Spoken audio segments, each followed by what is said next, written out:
નમસ્કાર.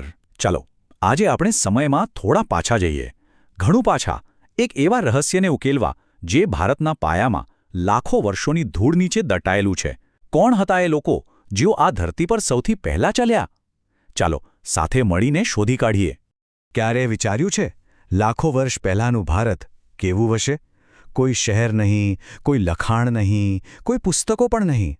તો પછી આપણે જાણી કઈ રીતે શકીએ કે અહીં કોણ રહેતું હતું? બસ અહીંથી જ આપણી એક પુરાતત્વીય જાસૂસી કથાની શરૂઆત થાય છે અને આપણે સાથે મળીને આ કેસ ઉકેલવાના છીએ. આપણી આ જ જાસૂસી વાર્તાના મુખ્ય પાત્ર છે આદિમાનવ, એટલે કે પ્રાચીન માનવ. આ લોકો શિકારી હતા, કલાકાર હતા અને સંશોધક પણ હતા. એમણે કોઈ ડાયરી કે પુસ્તકો તો નથી લખ્યા, પણ એમના જીવનના પુરાવા પથ્થરો પર છોડી ગયા છે. તો આ જાસૂસી શરૂ ક્યાંથી કરવી?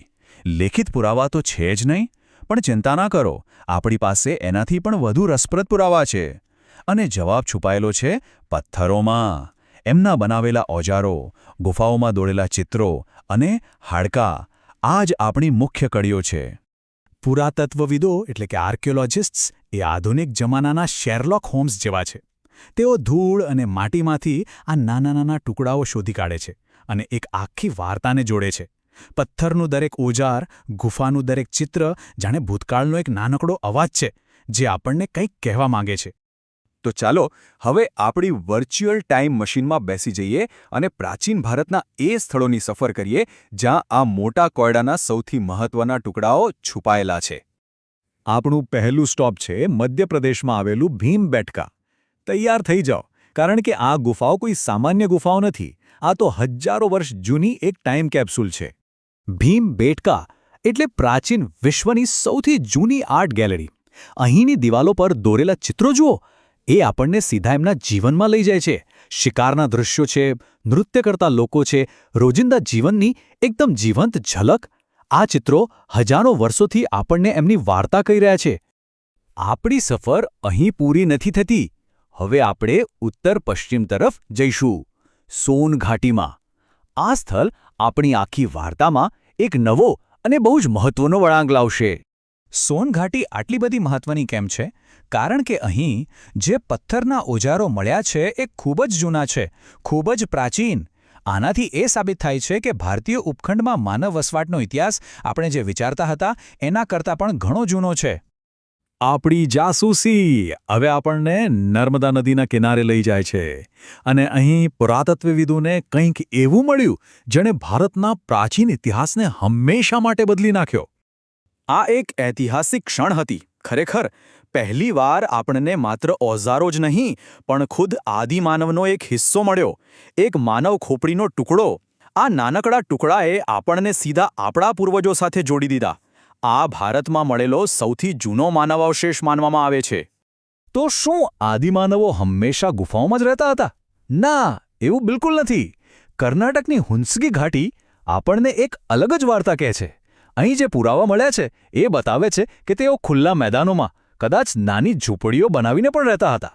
આ દર્શાવે છે કે તેઓ કેટલા સ્માર્ટ અને પર્યાવરણ સાથે અનુકૂલન સાધનારા હતા. આપણી સફર હવે માનવ ઇતિહાસના સૌથી મોટા બદલાવ પર આવીને ઊભી છે. કાશ્મીર અને ઉત્તર પ્રદેશની બેલન ઘાટીમાં નદી કિનારે આપણને ખેતીના સૌથી પહેલા પુરાવા મળે છે. શિકાર કરીને ભટકતા જીવનમાંથી એક જગ્યાએ સ્થાયી થઈને ખેતી કરવાની આ શરૂઆત હતી. એક સાચી ક્રાંતિ. તો આપણે ઘણા બધા પુરાવા ભેગા કરી લીધા. ભીમબેટકાના ચિત્રો, સોન ઘાટીના ઓજારો, નર્મદાની ખોપરી. હવે સમય છે આ બધા ટુકડાઓને એકસાથે જોડીને એક સમયરેખા પર ગોઠવવાનો. આ આખો લાંબો સમયગાળો પાષાણ યુગ તરીકે ઓળખાય છે. પ્રાચીન પાષાણ યુગ, જે લગભગ 20 લાખ વર્ષ પહેલાં શરૂ થયો હતો. જરા વિચારો, 20 લાખ વર્ષ! એ પછી આવ્યો મધ્યપાષાણ યુગ અને છેલ્લે લગભગ 10,000 વર્ષ પહેલાં નવપાષાણ યુગની શરૂઆત થઈ. આ સમયગાળો કેટલો વિશાળ છે એની કલ્પના કરવી પણ મુશ્કેલ છે. ચાલો આને થોડું સરળ રીતે સમજીએ.